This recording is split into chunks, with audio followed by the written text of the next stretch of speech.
well at 15, 20 miles an hour.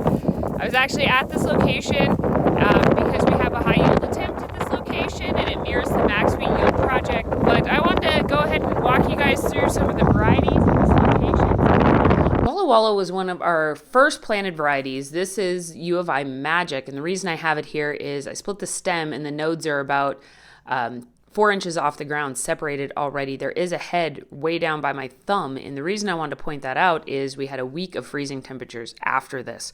So if these very early varieties perform poorly, I think we know why. It's something to really keep an eye on. But really nice big wheat here. This is March 11th again in Walla Walla, and just a very well-established stand, especially compared to what's around us. It was planted about 2 weeks after. But go ahead and get started. This is SY Ovation.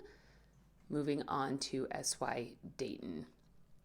Next line is an experimental or a new released from AgriPro in Iliad.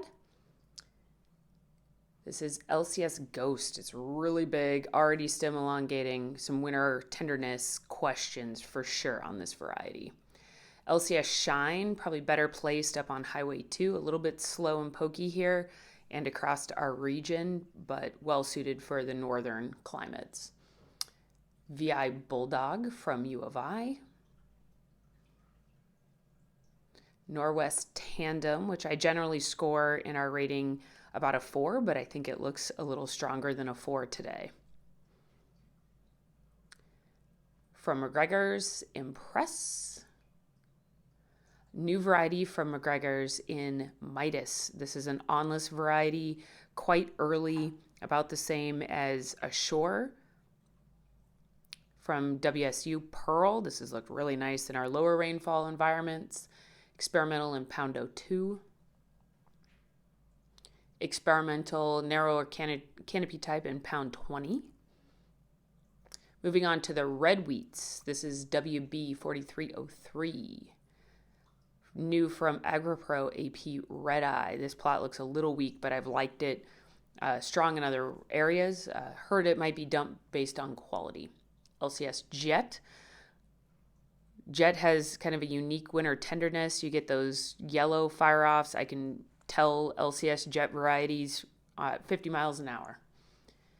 LCS Rocket, another really early variety, tends to be pretty sensitive to rhizoctonia, big early at this location. From WSU Scorpio. Probably going to be more well suited to our lower rainfall areas. And you can see that height difference between Scorpio not stem elongating, LCS Rocket stem elongating. Moving on to Clearfield, this is U of I Magic. New from WSU Stingray.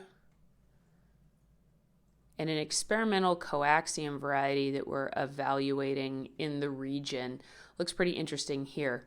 Well, hopefully that gives you guys a look of what's going on out at our Walla Walla variety trial location. Looking really nice so far.